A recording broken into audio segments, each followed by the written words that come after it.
Basically तो मखदूम साहब racing के लिए जो कुछ कर रहे हैं वो कमाल चीज़ है कि अब राइडर चेंज नहीं करते, क्योंकि किसी कंट्री में भी राइडर चेंज नहीं होता। इन्होंने भी ये स्टेप इसीलिए उठाया। 50 घोड़ा जो है ना ओनर्स को, पुराने क्लब में ये होता था कि कंटीजेंसी होती थी।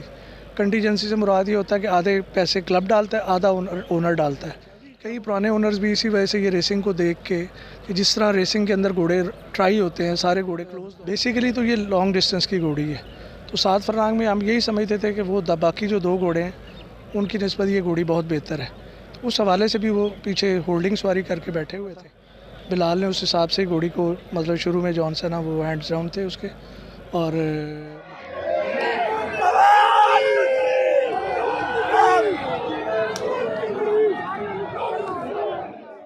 AI न्यूज़ की मज़ीद वीडियो देखने के लिए हमारा चैनल सब्सक्राइब कीजिए और ताज़ा तरीन ख़बरों से आगाह रहने के लिए बेल आइकन दबाएं।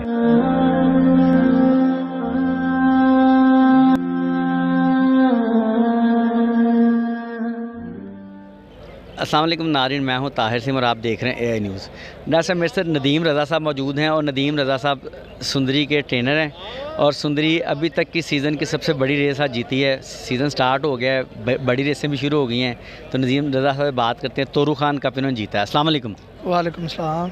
नदीम भाई माशाल्लाह बड़ी मुबारक हो, तोरू खान कप सीज़न की पहली बिग रेस। जी माशाल्लाह, बहुत अच्छी रेस की है जी। तो हमारी एक्सपेक्टेशंस भी बड़ी थी, लास्ट रेस भी इसकी अच्छी थी और आज डिस्टेंस की वजह से 1 फरलांग रेस बढ़ गई थी। तो हम बड़ी उम्मीद कर रहे थे कि इंशाल्लाह ताला ये घोड़ी जीतेगी। अच्छा नदीम भाई, माशाल्लाह एक ही ऑनर के 3 घोड़े थे इसमें। जी जी। तो क्या क्या आपके माइंड में था? मुराद भी था, मन्नत भी थी, ये भी जी, तीनों घोड़े ट्राई किए हुए हैं, लेकिन बेसिकली जो मुराद है वो फ्रंट रनर है। उसको यही ऑर्डर था, उसने आगे दौड़ना है, वो पेस मेकर के तौर पे आगे दौड़ा है। तो मन्नत भी पूरी ट्राई की हुई थी और सुंदरी भी की हुई थी। तो ख्वाहिशा वैसे भी घोड़े जो है वो सारे वो ट्राई ही रखते हैं, नो ट्राई किसी को भी नहीं। तीनों को ट्राई का ऑर्डर था, लेकिन ये है कि मेरिट पे ये घोड़ी ज़्यादा बेहतर थी। अच्छा, आपके एज ए ट्रेनर माइंड में था कुछ, आपने स्पेशल कुछ कहा, कुछ तैयारी की हो इसकी, इस रेस के लिए? जी, बेसिकली तो ये लॉन्ग डिस्टेंस की घोड़ी है। तो 7 फरलांग में हम यही समझते थे कि वो बाकी जो 2 घोड़े हैं उनकी निस्बत ये घोड़ी बहुत बेहतर है। तो उस हवाले से भी वो पीछे होल्डिंग सवारी करके बैठे हुए थे, तो जॉकी हमारे। तो आप देख रहे थे कि मुराद आगे दौड़ रहा था, बाकी घोड़े भी साथ आगे दौड़ रहे थे। वो आराम से पकड़ के बैठे थे कि हमें ये आइडिया था कि आखिरी फरलांग में ये ज़्यादा अच्छा दौड़ेगी घोड़ी। अच्छा, इसके साथ ना आज तकरीबन इस रेस में सारे अच्छे घोड़े, अच्छी ब्लड लाइन घोड़े थे। उसके बाद सारे ना जॉकी बैठे हुए थे। जी जी। तो आपने परफेक्ट जॉकी को बिठाया था, जैसी आपने राइड समझाई उसने वैसी की? जी जी बिल्कुल, उसने वैसे राइड की जिस तरह समझाया हुआ था। बिलाल ने उस हिसाब से घोड़ी को, मतलब शुरू में जॉन सेना वो हैंड्स डाउन थे उसके, और मतलब शुरू में पकड़ के बैठा हुआ था, होल्डिंग सवारी की है। उसको यही इंस्ट्रक्शंस थी ख्वाहिश साहब की भी कि जॉन सेना वो पहले आगे घोड़े फ्रंट जाएंगे तो तुमने होल्ड करके सवारी करनी है। तो लास्ट 1 फरलांग जब रेस रह जाएगी तो तब उसके बाद घोड़ी को छेड़ना है। तो उसके एक्सपेक्टेशंस के मुताबिक, मतलब जिस तरह सोचा हुआ था वैसी घोड़ी ने परफॉर्म किया है। नदीम भाई माशाल्लाह आगे इसको किस तरह देखते हैं? माशाल्लाह अभी क्योंकि आज आउट क्लास रेस की है इसने। जी जी माशाल्लाह, ये इंशाल्लाह आगे आने वाले डिस्टेंस में अगर माइल की हुई या इससे आगे भी जब रेस बनेगी तो इंशाल्लाह ताला ये और बेहतर दौड़ेगी घोड़ी। नदीम भाई माशाल्लाह कल इधर एक पड़ाग में एक सेरेमनी हुई, आप भी बैठे हुए, उसको कैसा देखते हैं? मैंने देखा था आप भी मौजूद थे उधर।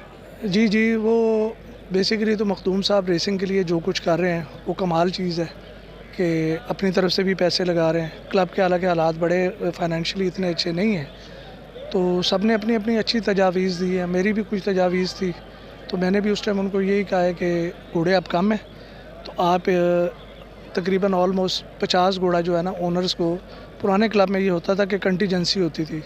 कंटीजेंसी से मुराद ये होता है कि आधे पैसे क्लब डालता है, आधा ओनर डालता है। जब वो घोड़ा जीतता रहता है तो स्टेक में से कटते रहते हैं। तो एक ये था कि उससे घोड़े मज़ीद बढ़ जाएंगे, 40-50 घोड़ा और आ जाएगा तो अच्छी रेसेस होंगी।